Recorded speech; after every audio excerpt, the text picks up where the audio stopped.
Le Seigneur soit avec vous. Évangile de Jésus-Christ selon saint Luc.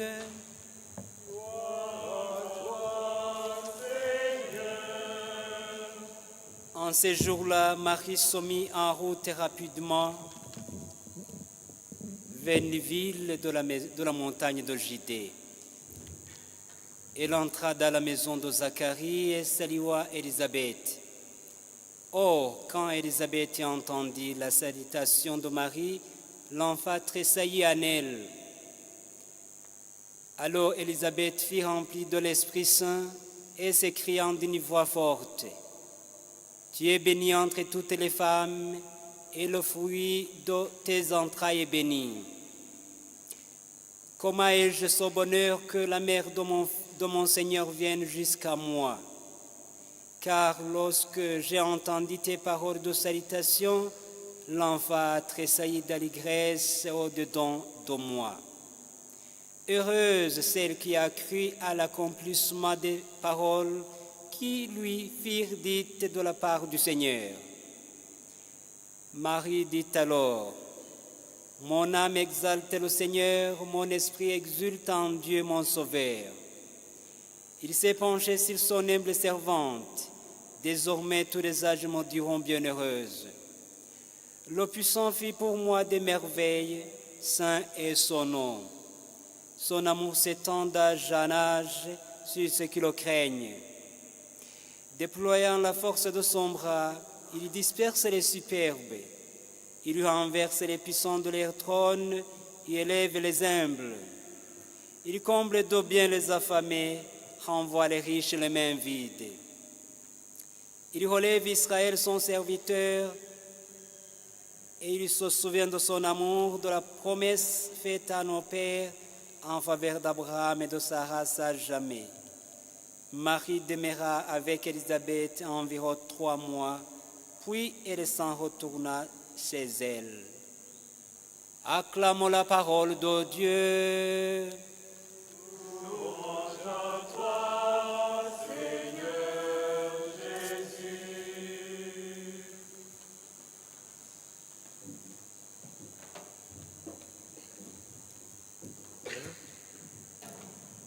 Heureuse es-tu, Vierge Marie, car tu as accepté le message du Seigneur. Nous sommes heureux de nous rassembler ici devant le Seigneur pour manifester l'amour envers le Christ, né de la Vierge Marie. Aujourd'hui, c'est l'Assomption de la Vierge Marie. Nous fêtons aujourd'hui l'Assomption de la Bienheureuse Vierge Marie. C'est un dogme. Ce dogme a été défini par l'Église en 1950 par le pape Pie XII. Il est exprimé ainsi. Au terme de sa vie terrestre, Marie a été élevée en son corps et en son âme à la gloire du ciel. Marie qui a accepté le message du Christ, le fiat de la Vierge Marie a été le début, le commencement de notre salut. L'histoire de notre salut a débuté quand le message venant de l'ange a été accueilli par la Sainte Vierge Marie. Ce dogme n'est pas très facile à accueillir pour nos mentalités modernes. Ce dogme ne signifie pas que Marie soit une extraterrestre, non, ou une déesse. Ce n'est pas cela. Elle est née de Joachim et Anne, les parents de la Vierge Marie. Vous comprenez très bien que Marie n'est pas une extraterrestre ou une déesse, non. Elle est née comme nous. Elle a vécu. Elle est morte comme les gens, comme nous mourons. Mais le Seigneur l'a fait monter au ciel, en son corps et en son âme.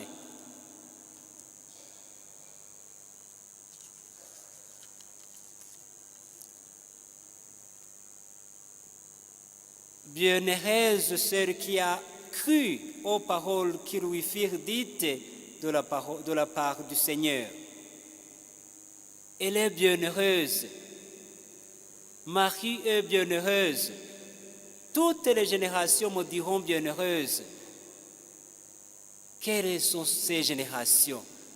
Nous sommes parmi les générations qui diront bienheureuse à la Vierge Marie, suite au message qu'elle a reçu et qu'elle a accepté et qu'elle a compris.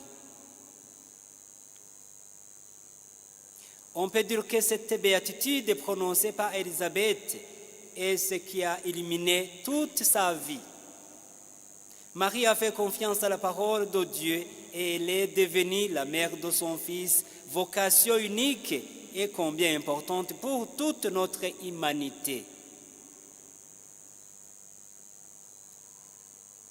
Les textes qui nous sont proposés aujourd'hui, la première lecture, la deuxième et l'évangile, ne sont pas tout à fait faciles à méditer. Il faut la foi pour mieux comprendre le message, surtout dans la première lecture. C'est les événements apocalyptiques.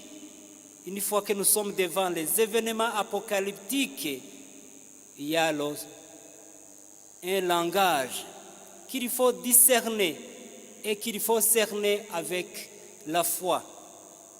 Il ne faut pas prendre ce que tu trouves dans les écrits apocalyptiques à la lettre. Non. Il faut mieux interpréter afin que nous puissions y avoir un message concret. La première lecture semble effrayante. La première lecture nous fait peur parce qu'il y a des dragons, il y a les choses qui nous font peur. Mais ce sont des révélations en tas de crises. Le mal est représenté ici par le dragon. Ce dragon, heureusement, n'a pas le dernier mot sur l'humanité. Le dragon qui est le Satan, le diable. Ce diable n'a pas le dernier mot sur nous. Ce dragon a été vaincu par le Fils né de la Vierge Marie. L'enfant fragile qui vient de naître est protégé par Dieu et il deviendra le berger de toutes les nations. La femme qui enfante la vie, qui enfante un sauveur, est protégée elle aussi par Dieu.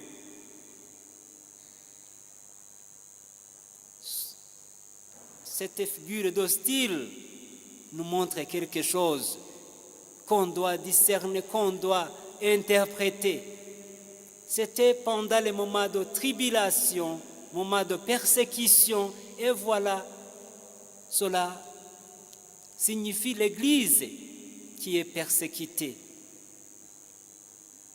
Marie va mettre au monde un fils, son fils va être le berger de toutes les nations.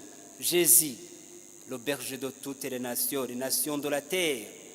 Et il va être glorifié au ciel. C'est que Jésus et la Vierge Marie, voilà aujourd'hui, c'est l'Assomption. Elle va être à côté de son Fils au ciel. Dans la deuxième lecture, Saint Paul nous dit presque la même chose qu'aux premières lectures. Le mal est entré dans le monde par la désobéissance de l'être humain. Mais la confiance du Christ et son amour pour son Père est plus fort que le péché et la mort. En revenant un peu en arrière, dans le livre de la Genèse, nous y trouvons la désobéissance de nos premiers parents, Adam et Ève. Mais la désobéissance de la première dame, qui est Ève, va être guéris, je dirais guéris par l'obéissance de la Vierge Marie qui va dire « Je suis la servante du Seigneur, qu'il me soit fait selon ta parole ». La Vierge Marie va répondre « Je suis prête pour porter son message, pour être la mère de Dieu, la mère du Christ ». Mais à Ève a désobéi à l'ordre que le Seigneur a donné. Le Seigneur a dit, ne touche pas sur cet arbre. Mais Ève l'a touché. C'est cela la désobéissance. Mais l'obéissance de la Vierge Marie, ce sera la guérison, même guérison totale.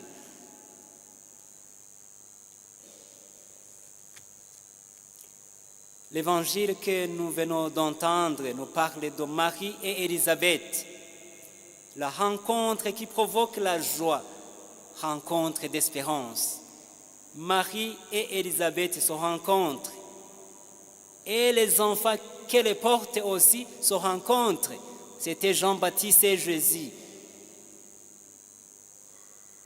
Il tressaille d'allégresse, de joie.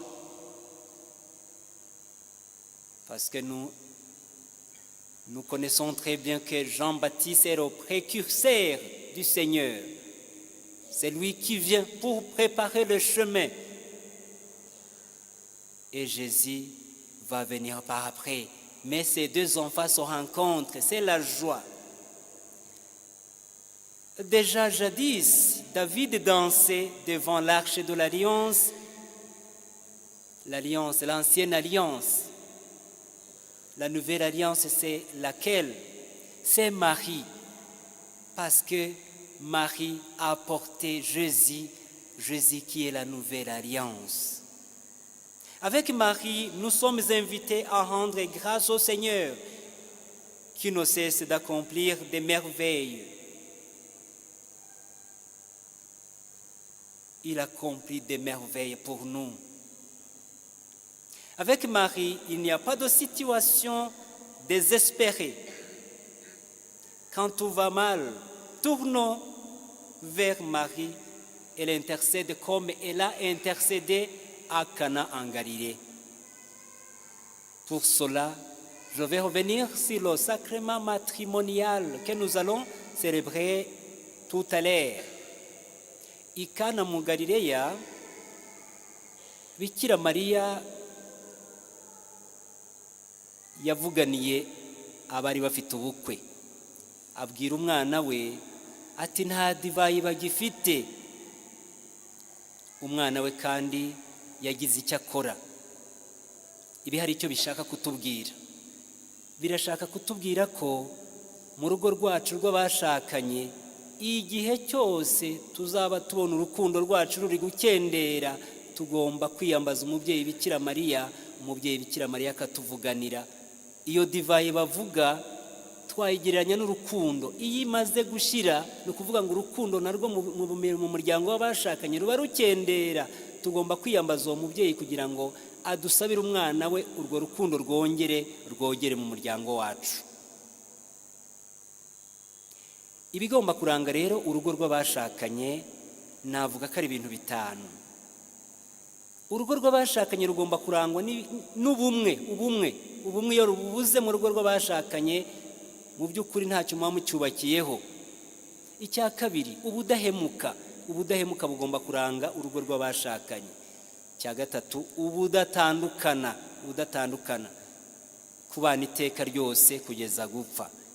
Icya kane, uburumbuke, kubwira icyo ngicyo umunyafurika cyangwa umunyarwanda by'umwihariko aba yakumvise kera, kuko nawe mu mutima we aba abifite, aba akeneye ko agira abazamukomokaho. Uburumbuke ni ikintu twese twumva. Ikindi cya gatanu ni ubwisanzure busesuye. Urugo rw'abashakanye, abashakanye bagomba kugirana ubwisanzure busesuye, ntawe utinya undi. Ibyo bitanu nimubishyira mu bikorwa, urugo rwanyu ruzagira amahoro. batisimu nayo mugiye guhesha abana banyu, mwumve ko ari sakaramentu, navuga ngo ni urugi, ni irembo ryo kugira ngo twinjire mu ngabire zindi Kristo yaduteguriye. Tuzi neza ko amasakaramentu ari ibimenyetso bitagatifu Kristo akoresha mu gutagatifuza umuryango we. Niba ari ibimenyetso rero, dusabwa kwemera kugira ngo ibyo bimenyetso bihatse ikindi kintu kiri imbere bitugirira akamaro. Batisimu ni ivuka rya kabiri mu mazi no muri Roho Mutagatifu. Muri iryo sakaramentu Imana idukiza icyaha cy'inkomoko, cya kindi navuga ngo ababyeyi bacu ba mbere Adamu na Eva bakoze, tukagikira. N'ibindi byose twakoze igihe tubatijwe turi bakuru, duhita tuba abana b'Imana, tukandikwa mu gitabo cy'ubugingo, noneho tukaba n'abanyamuryango ba Kiliziya, abana b'Imana n'abana ba Kiliziya. En ce jour de fête, nous rendons grâce pour le don merveilleux que Dieu nous a fait et en nous donnant Marie pour mère. Prions afin que la Vierge Marie continue à intercéder pour nous dans les moments difficiles, dans les moments de joie. Il faut demander l'intercession de la Vierge Marie parce que toujours elle est prête, elle nous écoute. Elle va intercéder pour nous afin que nous ayons le courage de continuer notre voyage, le courage de mieux accomplir ce que le Seigneur nous demande toujours. Que cette fête de l'Assomption soit une mémoire pour les chrétiens et les non-chrétiens, parce que la Vierge Marie n'intercède pas seulement pour les chrétiens, elle intercède pour le genre humain, tout le monde. Que la Vierge Marie nous donne l'esprit d'humilité.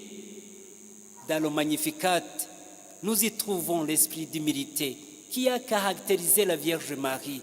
Il faut être humble. Une fois que nous ne sommes pas humbles, nous n'aurons pas l'opportunité d'accéder au royaume.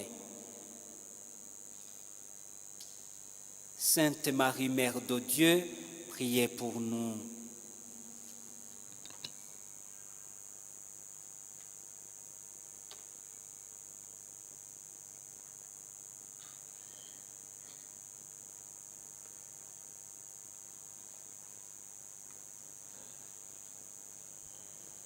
Ndakomeza no gusezeranya